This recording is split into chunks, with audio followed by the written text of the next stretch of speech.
Hey, hello everybody. This is Dr. Bill Bird. I'm the Chief Medical Officer here at CGH Medical Center. And I'm really happy to have the guest that I have with me today. It's Dr. Jeff LeMay. Jeff is an OBGYN physician here at CGH and has been for a few years. How many? I will, I think maybe tomorrow or the next day is my anniversary, and I'll be starting my 35th year. So a long time. How many babies have you delivered? About 7,500. Okay, so if you're listening, you might be one of those people. So, or you maybe one of the people that Dr. LeMay, maybe not the baby, but the mom of the baby. So anyhow, glad to have Dr. LeMay with me today. It's good to be here. Good, good. So I do already have one question from those of you, but I'm going to start I'm going to go and get into Dr. LeMay and ask him a couple questions first, and then we'll kick back to this question I have from one of our listeners. So Jeff, I ask all the folks that are on this about the same question. What's your experience been like since March 15th or whatever that was, and at the start of this pandemic until now?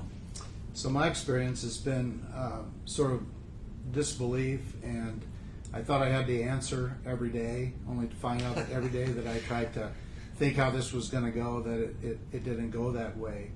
So I have found this to be a very confusing and trying time. I kept my daughter got married on March 21st. Oh, wow. In the cathedral in Chicago, and she'd scheduled to get married on March the 28th, and the week before we changed from 250 to 100 to 50, and then 10 of us went to the church. Wow. We moved it up a week. Yeah. And she got married the week before. Chicago closed at 5 o'clock, and we got married about 2 o'clock. So that's the way that Wow. the COVID pandemic has been for me. I've quit trying to outguess it. Yeah. Like from a medical standpoint, what are the things that have caused you the most confusion, or the things that you had to have been evolving over time? So I think it's in our field, the viruses affect the pregnancies sometimes adversely, more so than women that don't have the virus. So that's always been a big question.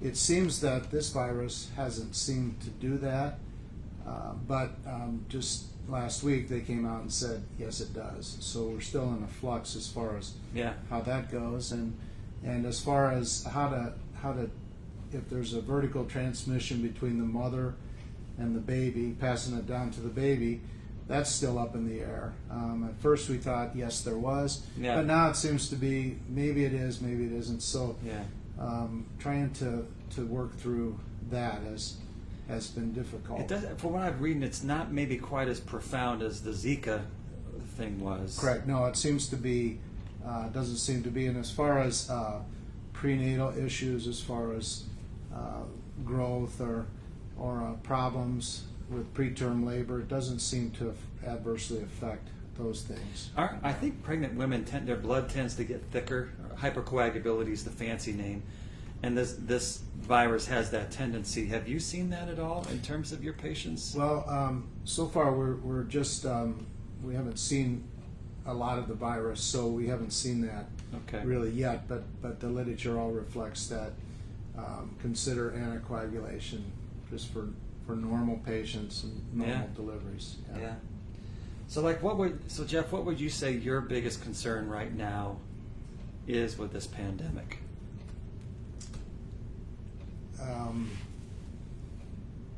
My biggest concern is seeing this second wave that seems to be coming now, and that I think we're all so tired of it that we don't want that to be going on, but it seems like the numbers continue to go up, and it's, I think, to try and remain diligent and wear a mask and wash your hands and try not to become complacent because it seems to be getting more real.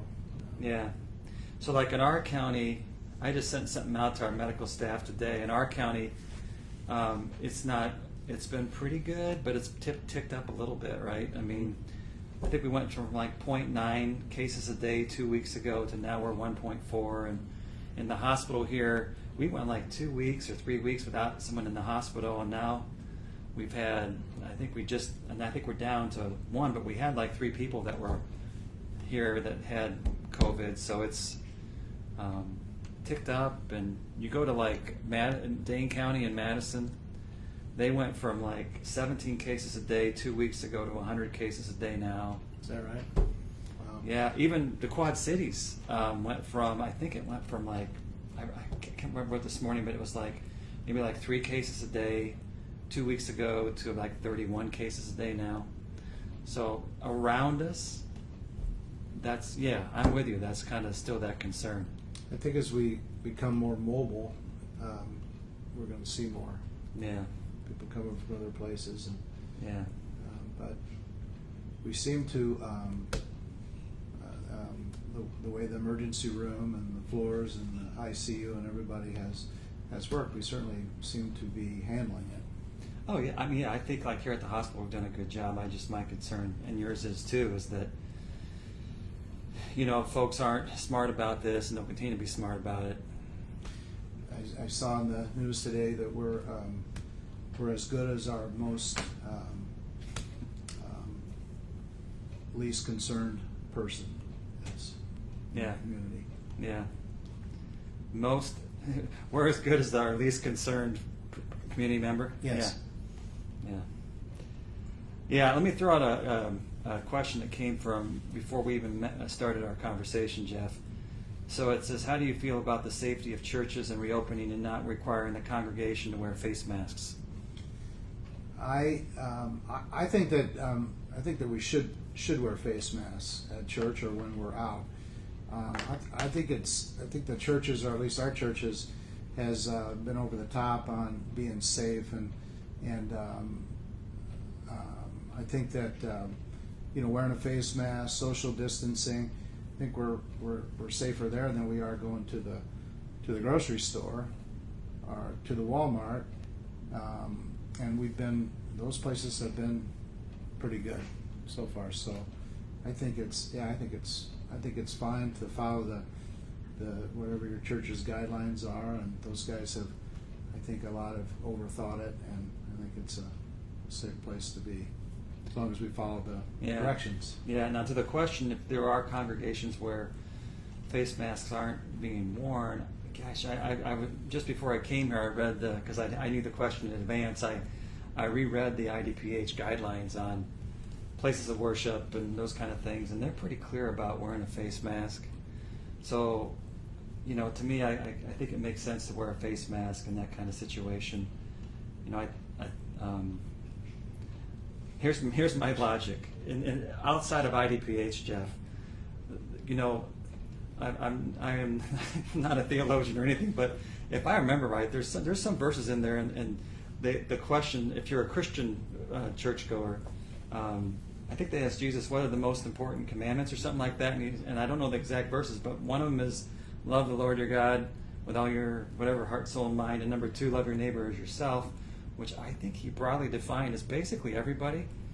And so when you wear these cloth face coverings, you're not protecting yourself, you're actually caring for and protecting your neighbor, which, as I kind of go through that logic, to me, one of the ways that if I'm worshiping would be to wear that so that you're loving the people around you. So it's just another way of looking at that outside of the state. I think you are a theologian. Nope, not going there. All right, so okay, I'm gonna go back to some stuff about. I had one other question. I have about antibody testing. Can anybody have antibody testing done, and if so, where? You want to take that one? I'm gonna let you handle that one. Yeah. Antibody testing is not where you find out whether you're positive or negative, but it's actually you see have you developed antibodies. It's called a serology test. I bet you could go somewhere in the suburbs or city of Chicago and find someone that'll do that for you. Problem with that is, right now, we know that you shouldn't be using that test to make a decision about whether you're immune as an individual. They're doing that test, as I've mentioned in previous conversations here, like big groups of people. Like there came out, I think this week or last week, that like I think 10 times more people have had COVID than have been tested positive for. That came from antibody testing. So from a population standpoint, it's helpful, but for an individual to take that information and run with it, not a good idea. Like running with scissors. So let's see here. Let's see. Okay, good. Just someone that was very appreciative and about stuff, so thank you. Okay, so getting back, there's other questions going, we'll answer those. So, all right, you've been at this for, let's say, we're going to give you credit for the next few days here, okay? So you've been at this for 35 years. So just in general, Jeff, how has OBGYN evolved in the 35 years you've been at it? So I think here things that have made a difference is that when I first came to town, we did not have as much regional anesthesia. Now we have epidural anesthesia, and our anesthesia department is phenomenal. So I think that's for the women that choose to have epidurals. So you're saying like before you had what now? You had more of the block kind of thing? Before we pretty much just did pudendal blocks or just local anesthesia and some pain medicine, and I think that's been the availability of anesthesia here has been good. Ultrasound has continued to improve, and that's helped us diagnose some things that we can do things about earlier on. So that's been a change. Kind of in our field, I think one of the neatest thing that's going on now is that we're doing some fetal surgery. Spina bifida can be taken care of, and in a condition with sometimes when moms have identical twins, sometimes the identical twins share the same placenta. So sometimes one baby gets all the nourishment and the other baby doesn't get any, and it becomes a bad situation. And there are doctors, and we just had someone recently that went to Northwestern, and they were able to use a laser and cauterize the vessel, and both the twins then grow at the same pace. So some of those type of things are new. Probably the thing that is new, that is old, is in our field all the different medications that we've tried for preterm labor and for prevention of preeclampsia and everything seem to come and go, but the one consistent thing that we continue to always go back to is baby aspirin for almost all conditions now. So preeclampsia, all the autoimmune type diseases and things, it seems like that's the thing that's always been there. That obviously is the miracle drug of all. But besides that, that's about the only thing that's new. How about on the gynecology side of thyncs? Anything like in the last decade or so that you've noticed or that have been, So in gynecology, less invasive, minimal invasive surgery has kind of taken off with trying to do most things laparoscopically, just like in surgery and other surgical specialties. The robot, which we don't currently have one now, but we're looking into, has certainly filled that space.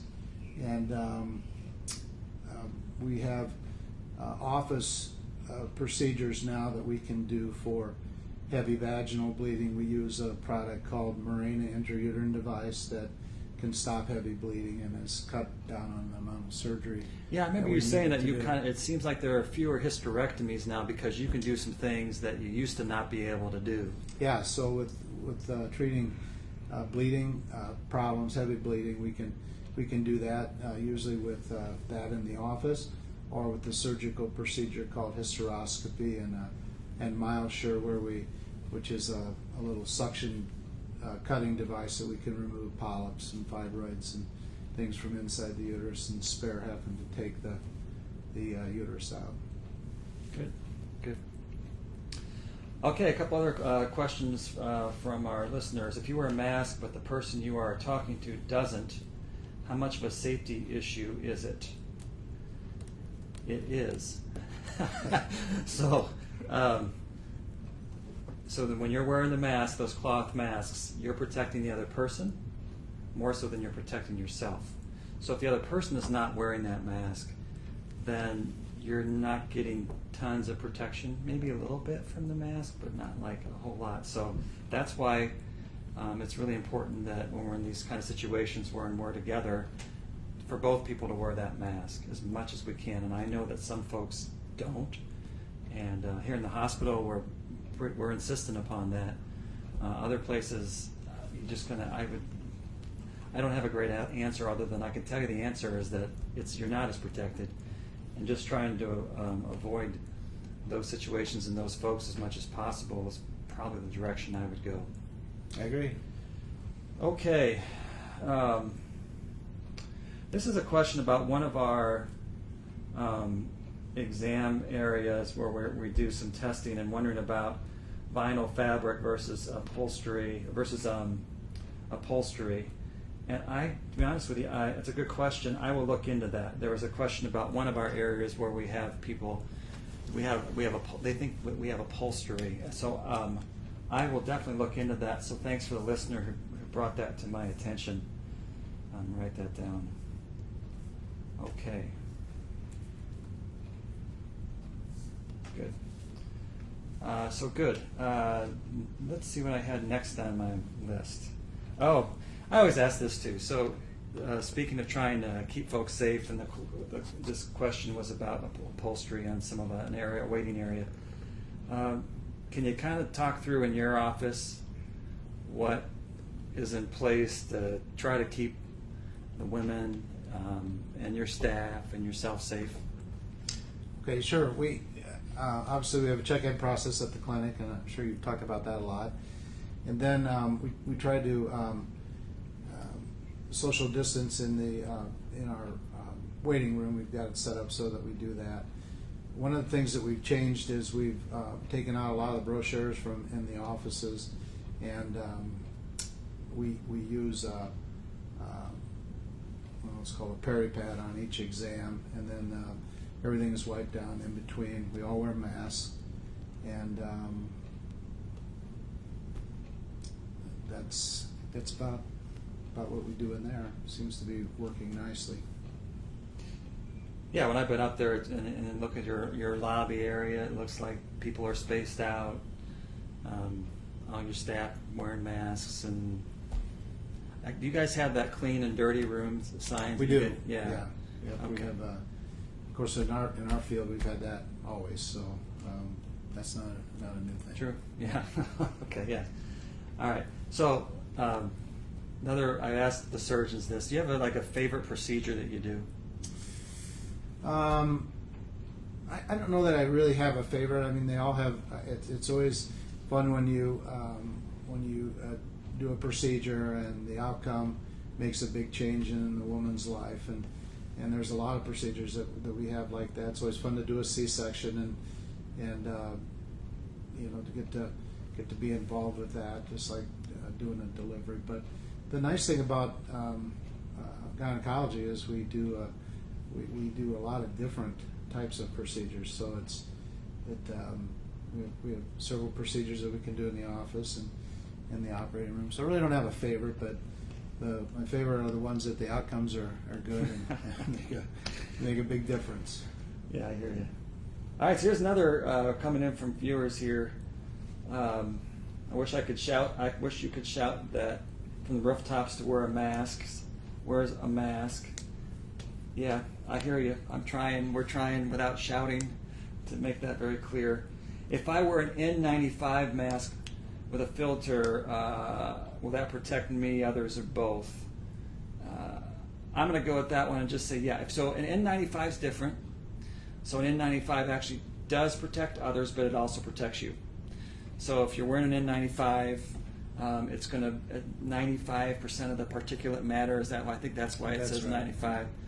So it's going to be a pretty good barrier between you and others in terms of protecting you from getting any virus that might be sent your way. And this other listener says they were at Walmart and felt like a good percentage of folks were not wearing masks. Yeah, so that is the concern. And I don't know about you, Jeff, but I tend to I'm not going to probably bear down on folks in Walmart about what they're wearing or not wearing, but I definitely know what I'm going to do. Yeah, So, that's a good point. you're bigger than me. Maybe you go at it a little bit more, but I don't. Yeah. I'm taking care of myself in there. And that, I guess the part of that about in those kind of places is that's where trying to stay 6 foot apart can help, because even if other folks aren't, if you're staying farther apart, that helps. Oh, I wanted to ask you too, Jeff. So our Rockbird is kind of our main conduit for like women who have more difficult pregnancies. Can you talk a little bit about that partnership? So, and we have a I'm going to call it a relationship because I can't think what the real word is, with Javon Bay Hospital, Mercy Hospital up there. They have what are called perinatologists, and they are doctors that help us take care of the more difficult patients that have preterm labor, patients that have significant medical problems, women that have problems with their placentas, and so we use them a lot in consultation for various problems. They also they have a neonatal nursery where they can take care of the little babies. We tend to keep our moms here if they're 34 weeks along. 40 weeks is full term, but if they're earlier than that, we try to have them go to Rockford and deliver there, because the uterus is the best incubator to get them there with. So we try to transfer the mom and have them deliver. But they're great in that they will call them for many questions. We'll talk cases over and say, do you need to see these folks or do you not? And so they've been good with. Yeah, you even I don't know how often it happens. I've been at a few of those where you'll have like get-togethers and you talk through cases and situations. Yep, they're good in all of the transfers. That we transfer the babies or transfer the moms. We try to every quarter. Obviously, with the pandemic, we haven't, but we'll get together and we'll talk over what's going on, what we could have done, what things. We just kind of hash it over, and it's a good experience.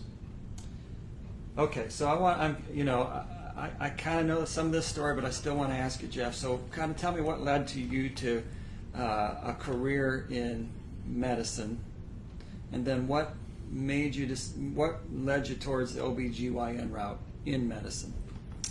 I grew up in a town called Casey, and that's down near Effingham. And it's a pretty small town. I had an uncle that was a surgeon in Indianapolis, and he talked a lot about it, and I thought that sounded interesting. We had a couple of brothers that were docs. Their name was Johnson, and so they had the Johnson & Johnson Clinic. And I was amazed that the Band-Aids and casts all said Johnson & Johnson on it. And I thought, that's what I want to do, is be a doctor. I'd have my name on everything. And spent a lot of time with those guys. And so I thought I wanted to be a family doc and come back and live in a small town, like we grew up in a small town. Yeah. And then I got married, and I thought about practicing down there, and I found that I didn't like family medicine, but I liked the OBGYN part of it. So we decided that, my wife's from DeKalb, so she said we need to look up there, so we did, and came to Sterling in 1986, and we had great medical staff and great leadership at the hospital, and anyway, that's how we settled in. It was this town's just the right size. It can, be able to have a busy practice and also be able to raise family, and so that was what I was looking for. It was a small town where I'd go home for lunch and still do this job. So that's how I ended up here, and that's how I got into medicine. But this was pre, I think 86, if I remember right, was pre like you go on a computer and find different job opportunities.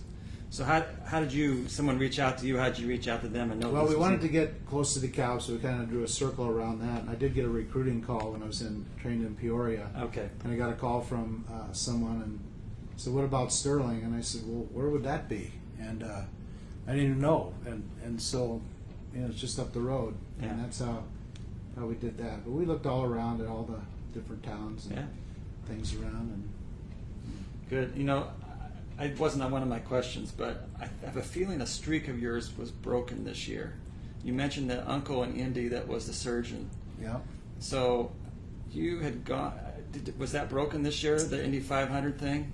Well, we haven't had the running yet, but this will be my 51st year, so I don't know where we're at with that. So it's supposed to be August 23rd, Okay.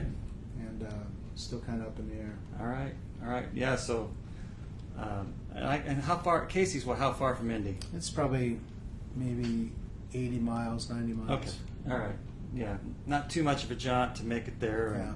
You've seen some big names over the years. Yeah, I was actually what's called a quarter midget racer, sort of like go-kart with bodies on them. That's how we got into racing. Okay. So then followed all those guys like AJ Foyt and Bobby Unser and Mario Andretti, and so that's how I got interested in that.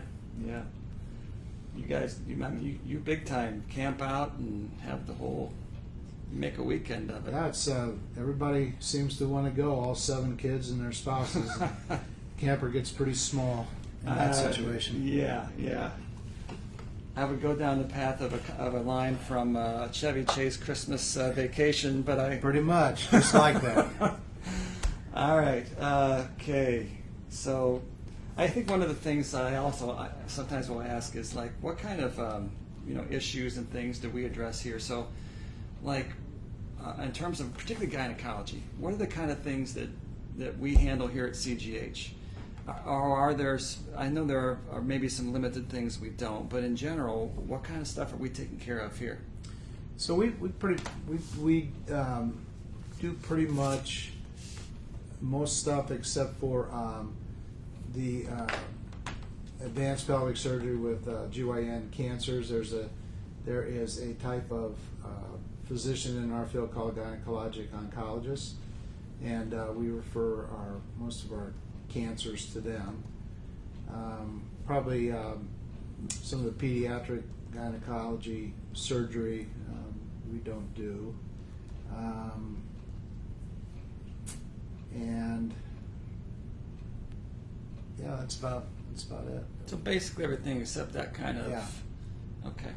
Yeah. So I just want folks to know that we here at CGH do pretty much a pretty full spectrum, other than maybe some of these, like if you had ovarian cancer surgery, that might go to Ovarian, uterine cancer, yeah, cervical cancer. Yeah. So. Okay. So what's the favorite part of the work that you do, Jeff? Well, I think the favorite part is just showing up at the office and visiting with folks. Being here for 34, 35 years, every day there's somebody that comes in that I just had a gal in today that she was probably one of my first OB patients, and seen her all the time. So I think just the relationships in the office and that's fun, and doing different stuff. There's so many different procedures that we do and different things that we see that it keeps it varied and fun. Yeah. After 35 years, you have grandmas, maybe great grandmas that you delivered. I don't think I'm on that 3rd generation yet. Okay. Which is a good thing. Yeah, right. Okay. So obviously taking care of patients takes more than just ourselves. It takes a team of folks, and you've had a lot of patients with a lot of people helping you out over the years. So any shout outs you want to give to those who have been part of that team? Well, yeah, I'd have to. So I would certainly be the first one to tell you that you are as successful as your staff is.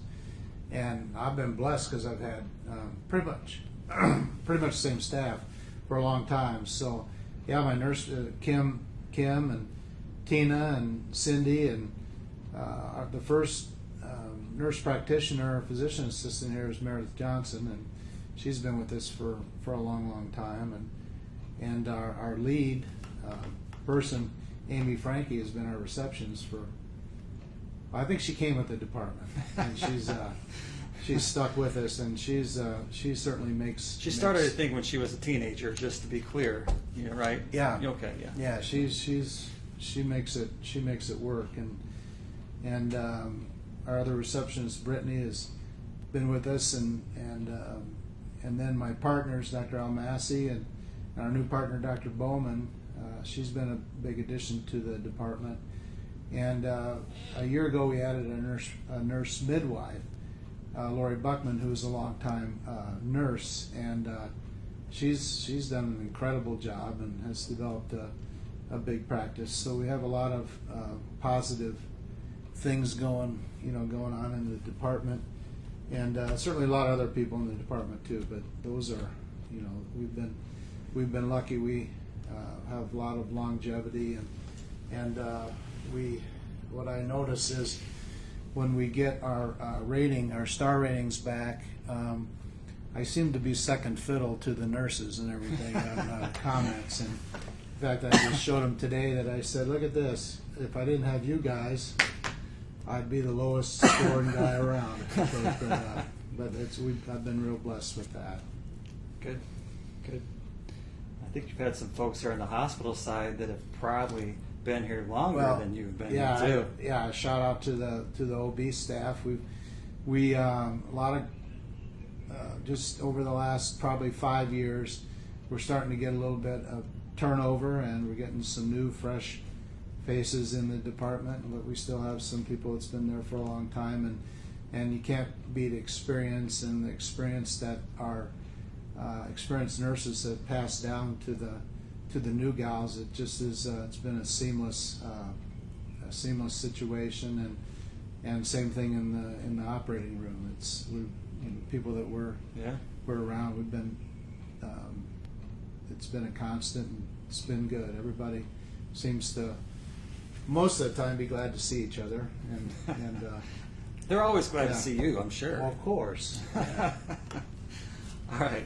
I wanted to give a couple shout outs. I tend to do this every week we get together. I was just thinking about the folks this time of the year. It's a little hot out, and we have some delivery folks that make the rounds. So right now we have folks that travel from clinic to clinic to clinic, picking up labs, delivering supplies. So I hope I'm probably forgetting someone, but I know Brenda, Russ, and Terry come to mind, folks that do that. So thanks to them for making everything flow pretty well here. Without that would be a struggle. And I think about the folks that, by and large, the public that comes in here is really good and accommodating when they come in through our front doors. And we ask them questions and make sure they're wearing masks and those kind of things. But on occasion, we'll have folks that'll push back, and I know that's a thankless job. So thanks to the folks that do that. I know I'm going to miss some names of people that do this, but I know like Brian Frederick does that, and Anita, who usually does dietary work, but she does some of that too, and just the people that are involved in that process. Just a big thanks, because that's a big part of trying to keep us safe, you safe and us safe, is to make sure that we're screening folks well when they're coming through the doors. So thanks to those folks as well. Yeah. So those are the things I wanted to ask. Anything that I didn't ask that you thought I was going to throw out at you, Jeff? Bill, I want to know why a guy from Auburn came here at practice. So yeah, Jeff's alluding to the fact that I'm from Auburn, Illinois, which is just south of Springfield. So my story was that I, to get through medical school, needed a few extra dollars. So I got a scholarship to the state, and I had to go to an underserved area and practice primary care. And at that time, Morrison was one of the ones that fit the bill. And I came up here and I met everybody, really liked everybody, and seemed like a good fit. So I put my 3 years in and then some. There you go. There you have it. Good. Yeah. So All right. Well, hey, it's been nice having you, Jeff. Thanks. All I right, appreciate yeah. it. Jeff is he's served in a lot of capacities here at the hospital. He's on the board of directors actually right now. When the clinic was by itself, was the president of the clinic. I know at various times, Yeah. and good man and does good work. And we're really glad to have him here at the hospital. Well, thank you. Yeah. Thanks, Jeff. All right. Bye, everybody. We'll see you next week. Oh, and by the way, next week, I have something else here? What I got here? Thank you to Dr. LeMay. Enjoy listening to your interview. There's a great team there at CGH, and one of your patients said listening to a great doctor. There you go. Nothing getting better than that. So, hey, we'll see you next week. Next week I have Dr. Joseph, one of our neurologists here with me. So look forward to talking with her. Thank you and goodbye. Okay.